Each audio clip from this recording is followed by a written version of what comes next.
Nuestro autobús bíblico llega hoy al capítulo 18 de este primer libro de Samuel que estamos estudiando. En el capítulo 17, David venció al gigante Goliat. No entramos en muchos detalles por la sencilla razón de que es una historia muy conocida, pero hay algunas grandes lecciones espirituales que pasamos por alto. Por ejemplo, el gigante representa el mundo. Saúl, creemos nosotros, representa a Satanás. Y David representa al Señor Jesucristo. El apóstol Juan en su primera carta, capítulo 2, versículo 15, nos amonesta diciendo, «No améis al mundo, ni las cosas que están en el mundo. Si alguno ama al mundo, el amor del Padre no está en él». Estamos en el mundo, pero no somos de él. Debemos usarlo y no abusarlo.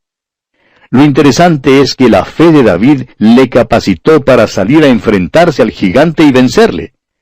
El mismo apóstol Juan en su primera carta, capítulo 5, versículo 4 nos dice, «Porque todo lo que es nacido de Dios vence al mundo, y esta es la victoria que ha vencido al mundo, nuestra fe». Es la misma lección que Josué encontró al vencer sobre la ciudad de Jericó. Descubrió que la batalla es del Señor. David también se enteró que no podía emplear las armas del mundo para librar la batalla. Tuvo que hacer uso de sus propias armas, de sus propios métodos. Tuvo que usar los métodos que Dios le había enseñado, y esto es algo que nosotros también debemos aprender. Ahora, en el capítulo 18, vemos que Jonatán, al que ya hemos conocido, y David se hicieron maravillosos amigos. Los dos eran hombres sobresalientes, y la clase de hombres que Dios puede usar. Comencemos pues leyendo el primer versículo de este capítulo 18 del primer libro de Samuel. Aconteció que cuando él hubo acabado de hablar con Saúl, el alma de Jonatán quedó ligada con la de David, y lo amó Jonatán como a sí mismo. David estaba hablando con Saúl. Saúl había llamado a David después de la batalla porque quería darle un merecido reconocimiento por sus hechos.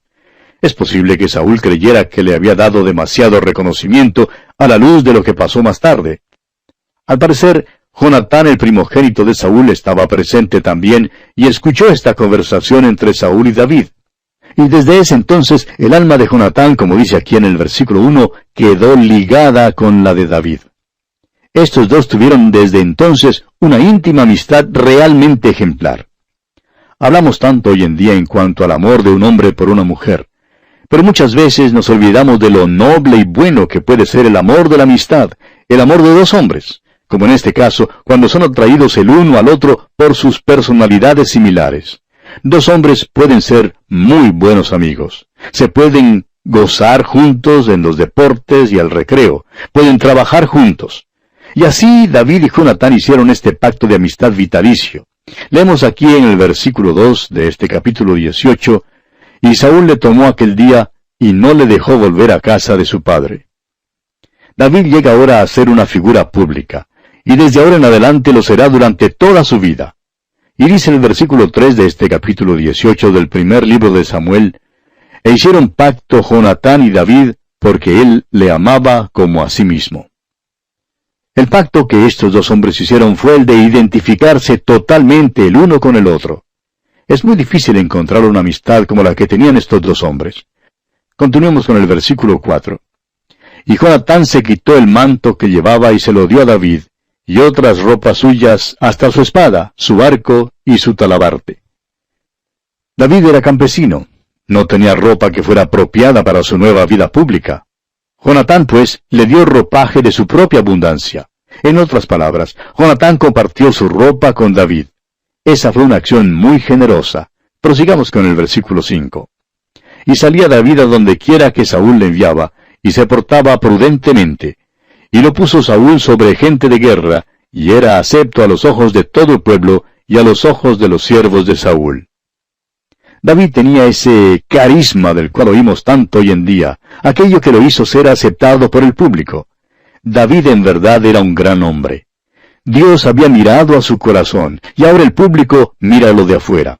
David se veía bien tanto por dentro como por fuera. Es verdad que más tarde David pecó, pero cuando lleguemos al estudio de esa parte de su vida, creemos que nos será posible ofrecer una explicación satisfactoria de lo que ocurrió.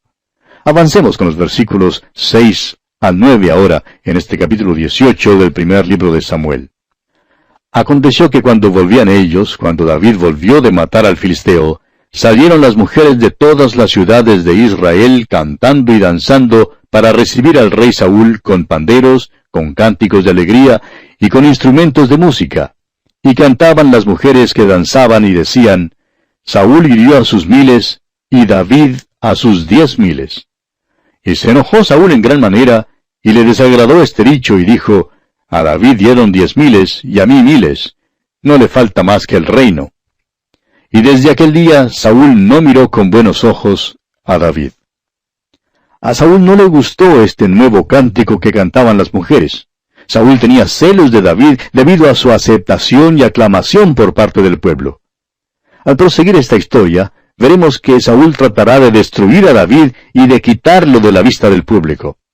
Pero David llega a ser el favorito del pueblo. David empieza a ver que Saúl no es tan amistoso como lo era antes. Sigamos adelante leyendo el versículo 10. Aconteció al otro día que un espíritu malo de parte de Dios tomó a Saúl, y él desvariaba en medio de la casa. David tocaba con su mano como los otros días, y tenía Saúl la lanza en la mano. Tenemos aquí una escena bastante dramática. David está tocando su arpa y Saúl está jugando con una lanza que ciertamente no es un instrumento musical. Ahora puede ser que David hubiera tocado 1 o 2 notas desafinadas, eso no lo sabemos, pero sí estamos seguros que no quería que esa lanza lo enclavara a la pared. Pero vemos que al fin Saúl se la arroja. Leamos el versículo 11.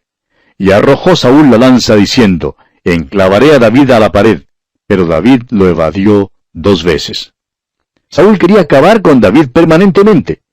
David por su parte evadió la lanza y luego se fue. Salió del palacio lo más rápido que pudo. Sigamos adelante con los versículos 12 hasta el 16. Mas Saúl estaba temeroso de David, por cuanto Jehová estaba con él y se había apartado de Saúl. Por lo cual Saúl lo alejó de sí y le hizo jefe de 1000, y salía y entraba delante del pueblo. Y David se conducía prudentemente en todos sus asuntos, y Jehová estaba con él. Y viendo Saúl que se portaba tan prudentemente, tenía temor de él. Mas todo Israel y Judá amaba a David, porque él salía y entraba delante de ellos. David ahora es el que es aceptado. Saúl se ha estado preguntando cómo lo podría atrapar, y por fin se le ocurre un método que cree es infalible. Leamos los versículos 17 hasta el 20. Entonces dijo Saúl a David, He aquí yo te daré Merab mi hija mayor por mujer, con tal que me seas hombre valiente, y pelees las batallas de Jehová. Mas Saúl decía, No será mi mano contra él, sino que será contra él la mano de los filisteos. Pero David respondió a Saúl, ¿Quién soy yo, o qué es mi vida, o la familia de mi padre en Israel, para que yo sea yerno del rey? Y llegado el tiempo en que Merab, hija de Saúl, se había de dar a David, fue dada por mujer a Adriel Meolatita. Pero Mical, la otra hija de Saúl, amaba a David. Y fue dicho a Saúl, y le pareció bien a sus ojos. Ahora, cuando su primer plan no resultó, Saúl se dio cuenta que podría poner otro en práctica, de modo que le dio a Mical por esposa. Eso colocó a David en la familia real, donde estaría al alcance de Saúl en todo momento. Avancemos ahora con los versículos 21 al 27. Y Saúl dijo, Yo se la daré para que le sea por lazo, y para que la mano de los filisteos sea contra él. Dijo pues Saúl a David por segunda vez, Tú serás mi yerno hoy. Y mandó Saúl a sus siervos, Hablad en secreto a David, diciéndole, He aquí el rey te ama, y todos sus siervos te quieren bien. Sé pues, yerno del rey. Los criados de Saúl hablaron estas palabras a los oídos de David, y David dijo, ¿Os parece a vosotros que es poco ser yerno del rey, siendo yo un hombre pobre y de ninguna estima? Y los criados de Saúl le dieron la respuesta diciendo, Tales palabras ha dicho David. Y Saúl dijo, Decid así a David, el rey no desea la dote, sino 100 prepucios de filisteos, para que sea tomada venganza de los enemigos del rey. Pero Saúl pensaba hacer caer a David en manos de los filisteos. Cuando sus siervos declararon a David estas palabras, pareció bien la cosa a los ojos de David para ser yerno del rey. Y antes que el plazo se cumpliese, se levantó David y se fue con su gente, y mató a 200 hombres de los filisteos, y trajo David los prepucios de ellos, y los entregó todos al rey, a fin de hacerse yerno del rey. Y Saúl le dio su hija Mical por mujer. Dice aquí que Mical amaba a David, pero quisiéramos aclarar que no era ese amor matrimonial que se necesita para que un matrimonio tenga buen éxito. En el principio se basaba en el hecho de que David era un héroe famoso, pero llegó el día cuando ella le aborreció. No tuvieron, pues, un matrimonio exitoso en manera alguna.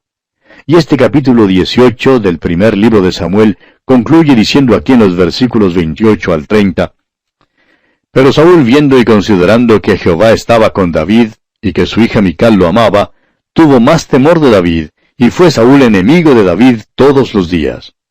Y salieron a campaña los príncipes de los filisteos, y cada vez que salían, David tenía más éxito que todos los siervos de Saúl, por lo cual se hizo de mucha estima su nombre. Vemos pues que ni aun con este matrimonio pudo Saúl cumplir sus planes en cuanto a David. Ve sus planes frustrados y le teme aún más al observar cómo prospera.